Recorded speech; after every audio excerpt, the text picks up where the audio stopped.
Deuteronômio capítulo 30, versículo 19, que diz o seguinte: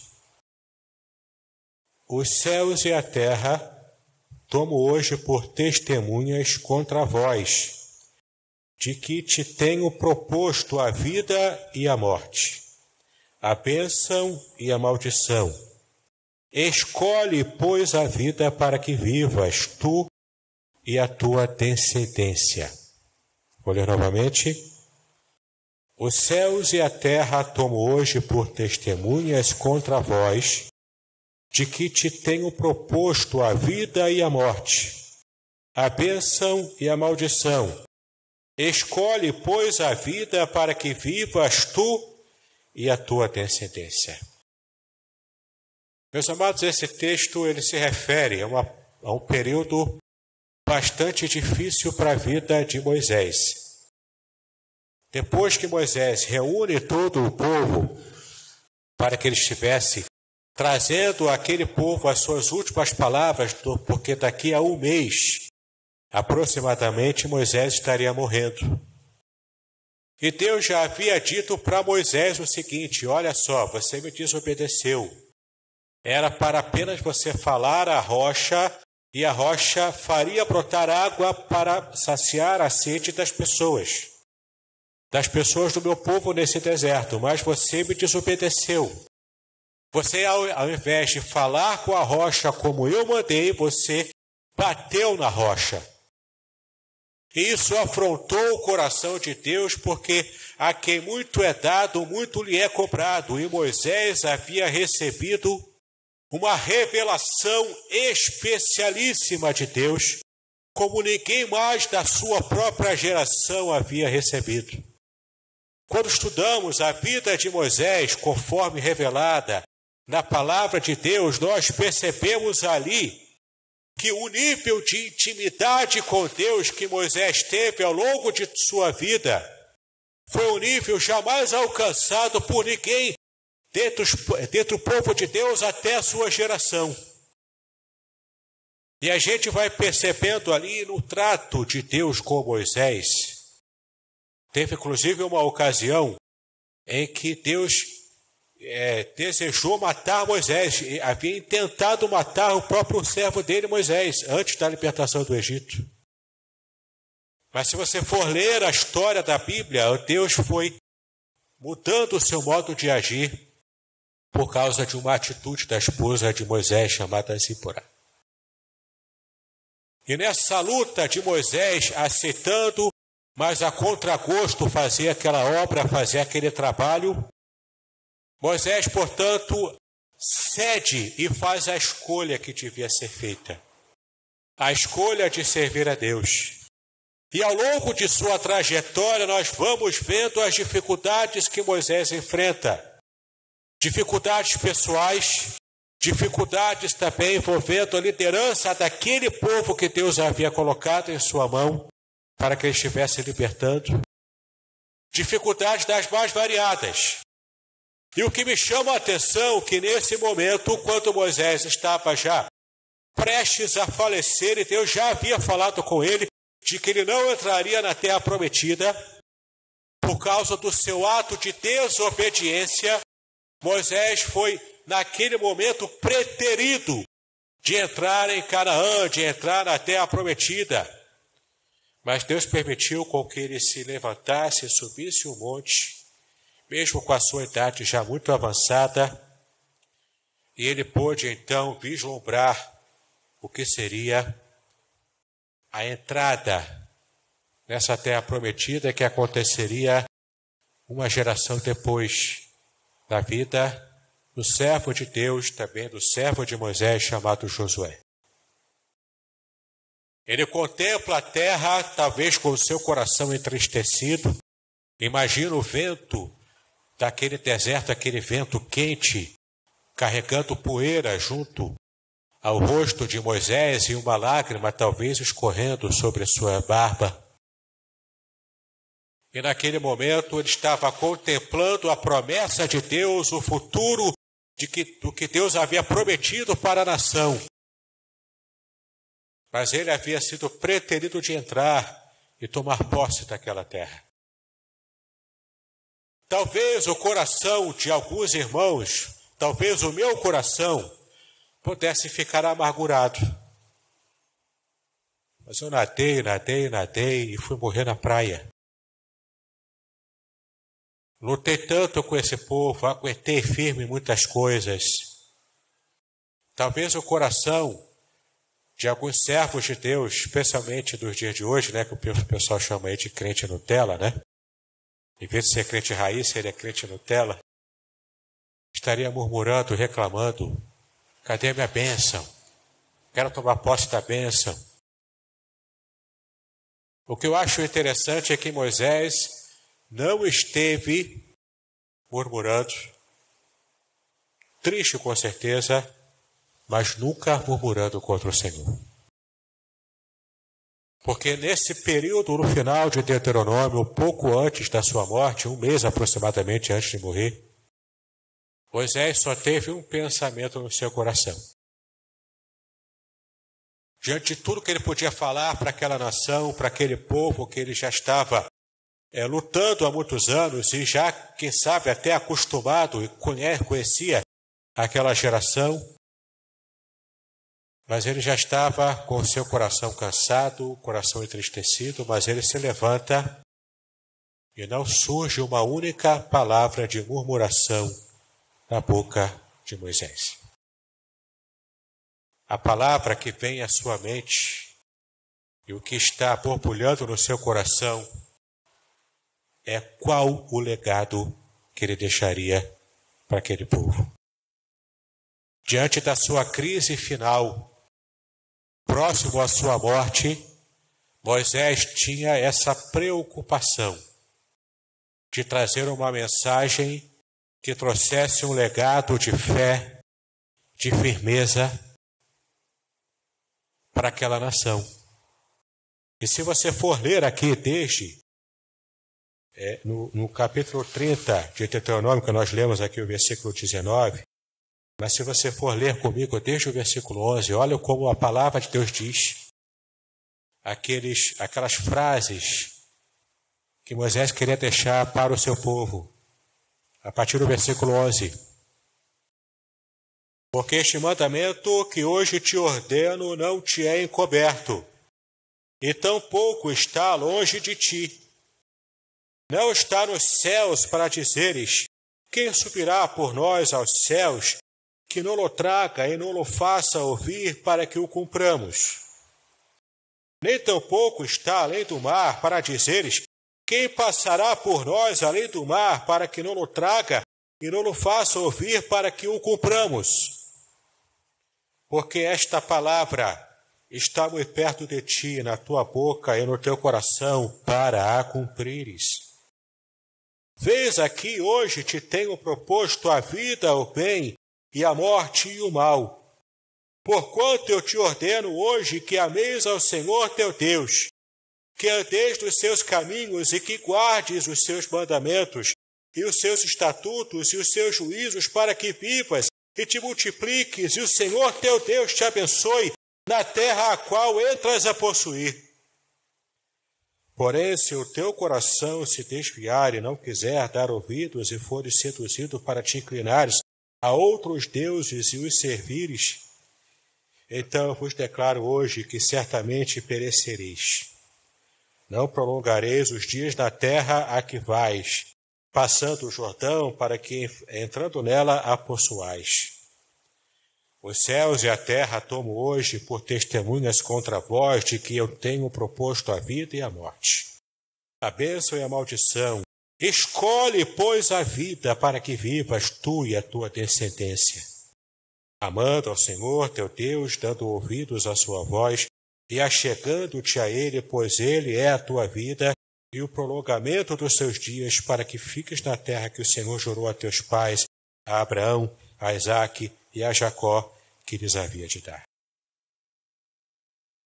Meus amados, Moisés estava pensando nessa lição especial, nesse apelo especial que ele faz para a nação de Israel.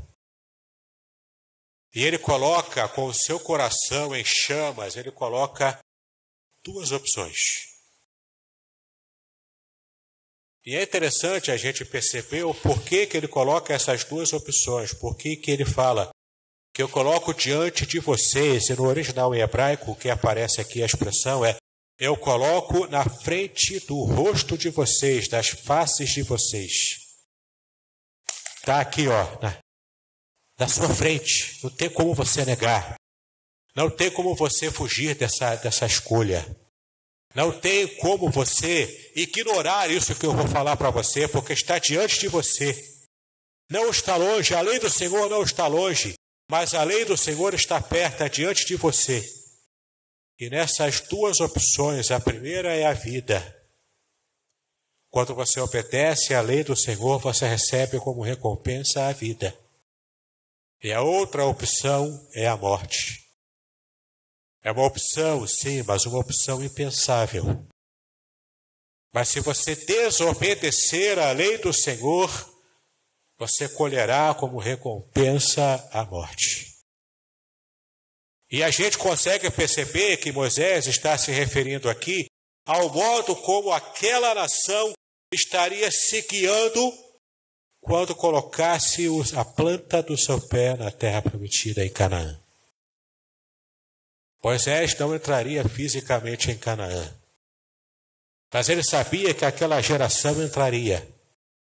E ele estava preocupado, e antes de morrer, ele estava preocupado com o tipo de vida que aquelas pessoas teriam uma vez entrando em Canaã. Diante de vocês há uma escolha. Você pode escolher o bem, o caminho da obediência que vai lhe trazer paz, prosperidade, vida boa, felicidade. Mas você também tem a opção de escolher o mal. E ao escolher o mal, você vai ter uma vida curta, você não vai ser feliz, e você por fim vai morrer, vai perecer. Numa terra que emana leite e mel, você morrerá à míngua. É incrível a gente perceber o quanto há pessoas que ainda hoje fazem a escolha errada. Moisés fala isso para aquela nação porque ele sabia de que a tendência do coração daquelas pessoas era escolher o mal. E ele estava sinceramente preocupado com aquilo. E nós olhando hoje para a nossa sociedade, quantas pessoas hoje, por motivos variados, escolhem o mal. Alguns vivendo uma vida de fachada, fingindo que é homem de Deus, mulher de Deus, para quem sabe ler um pingo a letra, e faz coisas que o pior ímpio jamais pensou em fazer, causando escândalo ao meio evangélico. Outros também usando o seu cargo, muitas vezes, religioso, vai estar também assaltando cofres públicos, por exemplo, causando também escândalo ao meio evangélico. Pessoas que conhecem a palavra escolhem um caminho mau, mesmo conhecendo a verdade. Pessoas que não conhecem a palavra, mas também não são inocentes quando fazem a escolha errada, mas pelo menos têm a desculpa de que eu não conheço a palavra. Fazem a escolha errada e mesmo assim colhem aquilo que plantaram. Diante da humanidade, há essas duas opções. Não tem meio termo. Não tem uma zona cinza. Não tem isso de vamos sentar aqui, vamos conversar, vamos dar um jeitinho. Não tem isso. Aqui é ou bem ou mal. Se você escolhe metade do bem, você escolheu o mal. E quão fácil é para o ser humano escolher a maldade. Escolher um caminho que vai mais tarde trazer a morte para ele. Morte espiritual, morte física, vai trazer malefícios para a sua própria vida social, pessoal. para a sua própria saúde. Moisés sabia o quanto as escolhas erradas podem acabar com uma vida humana. Ele sabia, porque ele conhecia a história, ele próprio escreveu, sendo o autor de Gênesis, ele próprio escreveu o que aconteceu lá no Éden. Adão e Eva fizeram a escolha errada. A humanidade até hoje paga por essa escolha errada. Caim, quando matou Abel, o primeiro homicídio da humanidade, a violência chegando lá no ápice.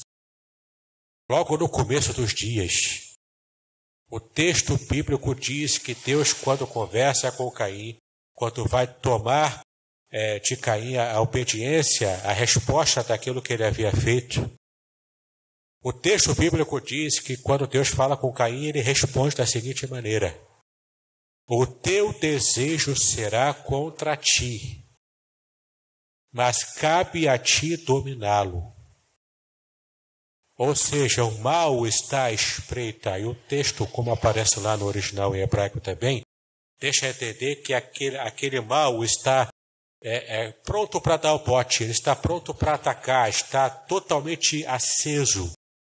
Está completamente preparado para dar o bote, para atacar como uma leoa que está à espreita, escondida, aguardando a oportunidade certa para poder atacar o gnu, para poder atacar um animal qualquer que estiver distraído, tomando uma água, tomando um banho, comendo alguma coisa. O mal está assim. Cabe a cada um de nós que já experimentamos o que é o mal em nossa própria vida, estarmos também acordados, diligentes, para que não estejamos dando ensejo ao mal, para que não estejamos fazendo a escolha errada, mas para que estejamos fazendo a escolha certa, mortificar o mal logo no início, na nossa própria carne. José, quando foi tentado pela esposa de Potifar, ele não ficou de muita conversinha. Quando ele percebeu o que estava acontecendo, ele correu, fugiu, porque ele sabia que contra as tentações da carne não podemos brincar. José escolheu bem. Ele fez a escolha certa. E quantas vezes na nossa vida, sendo crentes, ou mesmo aquele que não é crente, aquele que pertence até a uma outra religião, ou mesmo aquele que é ateu, que não pertence a religião alguma, quantas vezes fazemos escolhas erradas, escolhas impensadas, porque damos atenção a todo o mal que está ao nosso redor e acabamos entrando nessa onda e pagamos caro por uma escolha errada que fazemos. Diante de nós, assim como diante de Israel, diante da nossa cara, estão essas duas escolhas. E isso tudo acontece, querido, todos os dias na nossa vida. A cada dia em que abrimos os olhos quando acordamos,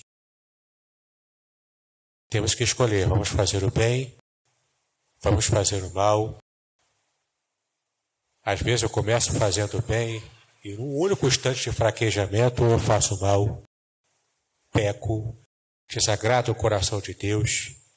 E muitas vezes 1 segundo é o que se basta para que eu traga também consequências terríveis na minha vida por causa de uma escolha errada. Posso construir a minha vida inteira uma ótima reputação. Um deslize, ainda mais hoje com redes sociais, eu posso destruir toda a carreira que eu levei a vida inteira para construir.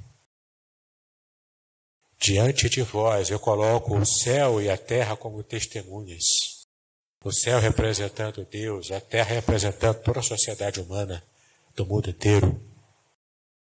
Que eu coloco diante de vocês duas opções. Mas eu clamo para você: escolha a opção correta, escolha a vida. Obedecer a Deus às vezes parece que é chato, parece que é difícil. Mas não é tão difícil assim. Porque a lei de Deus, ela está perto de você. Ela está perto de você. Faça a escolha certa. Obedeça à lei. Escolha o bem. E as coisas irão de bem a melhor se você fizer a escolha certa. Infelizmente, Israel não fez essa escolha certa. Observe o que diz lá em Isaías, capítulo 1. Isaías, capítulo 1, versículo 2.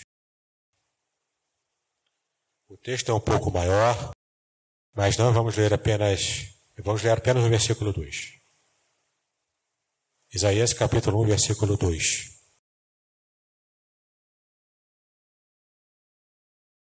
Observe o que o texto diz.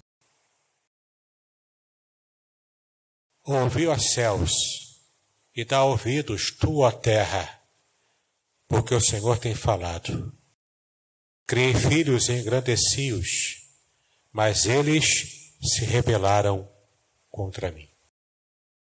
Observe que aqui o profeta Isaías está usando a mesma expressão que Moisés havia falado em Deuteronômio.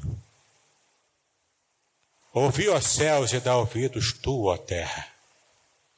Enquanto Moisés toma os céus e a terra como testemunha de que ele estava colocando diante da nação duas opções, e ele instava insistentemente para que escolhessem a opção do bem. Mas a história demonstrou que Israel escolheu o mal, e por isso aqui em Isaías, Israel estava prestes a entrar no cativeiro por causa do mal que Israel havia escolhido. E aqui Isaías retoma essa mesma frase dita por Moisés, colocando céus e terra como testemunhas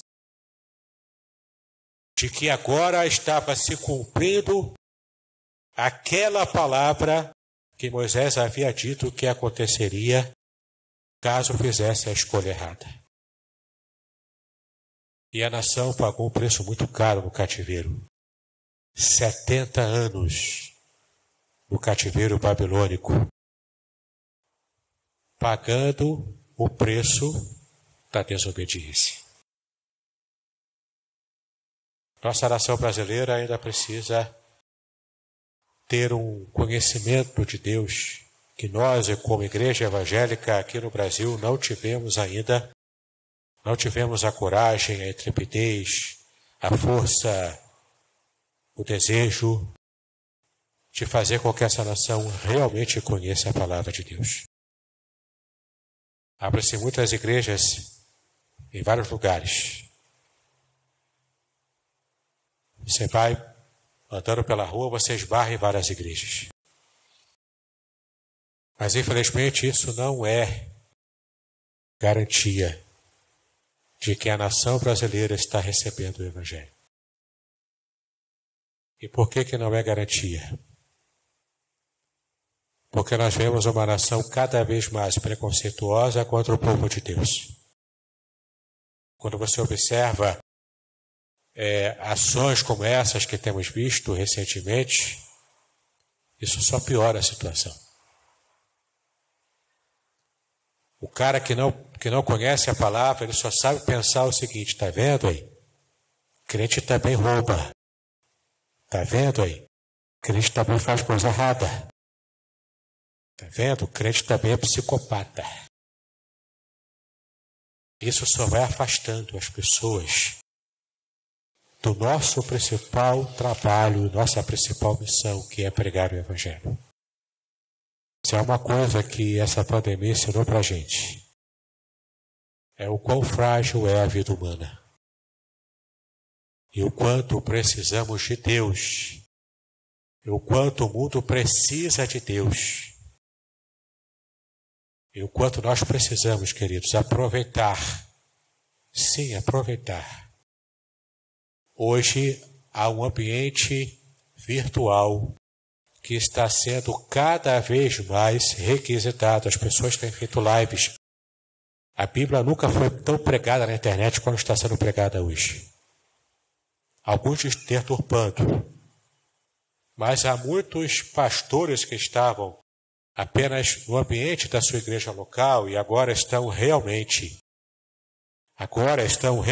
acordando para a necessidade de ter palavras bíblicas abençoadoras, evangelísticas, usando inclusive a internet e usando as redes sociais. Tomara que não tenhamos acordado tarde demais,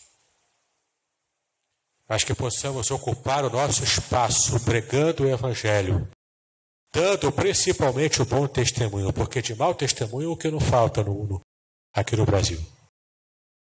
Que possamos dar bom testemunho e que a nossa vida esteja aparecendo, o nosso bom testemunho esteja aparecendo como reflexos da luz do Senhor para uma nação sedenta da palavra de Deus, da palavra real. Ela não está sedenta de movimentos gospels. A nação brasileira não está sedenta de mais um grupo musical, de mais um CD lançado, de mais um livro lançado, dentre tantos que já existem. A nação brasileira está sedenta de bons exemplos que espelham a glória de Cristo para que eles realmente vejam do que a igreja é capaz, porque ela pertence ao Senhor Jesus. Que eu possa ser essa luz, que não fique escondida, mas que seja colocada no velador, para que todos vejam, que de alguma forma eu possa refletir a luz de Cristo e iluminar as vidas que estão me observando. Que a gente possa aprender a fazer isso em nome de Jesus. E agora eu quero fechar com o texto de João, capítulo 3, versículo 36. Para fechar a nossa meditação. Essa é uma palavra tão importante. É uma palavra até pesada, mas ela é muito importante. Veja o quanto é importante o trabalho da igreja na evangelização do mundo. Em João capítulo 3, versículo 36, que também envolve a escolha certa.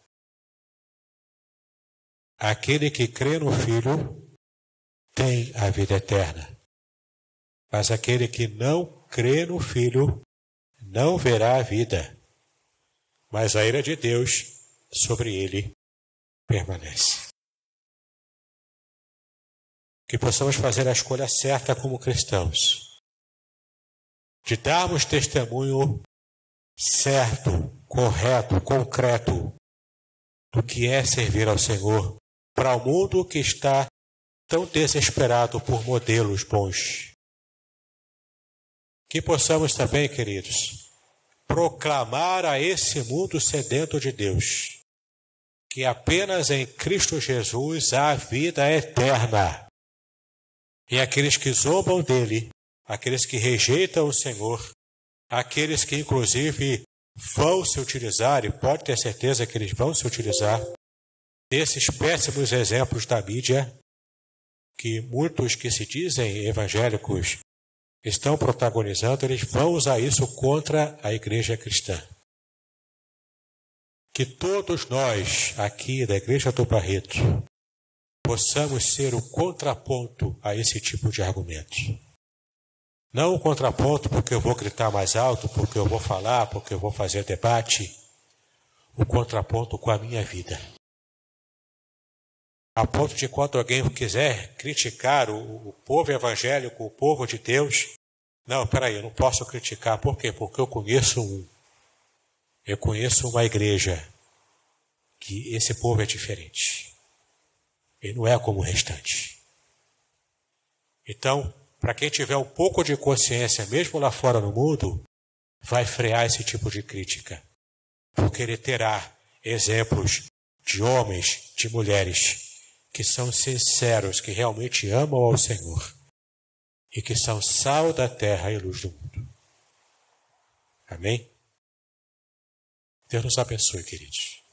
Que essa palavra possa despertar a gente e possa nos mostrar o quanto é necessário a gente fazer a escolha certa, levar para o mundo lá fora a escolha certa e que a gente seja um bom exemplo de vida abundante para tantos que hoje estão tateando no escuro.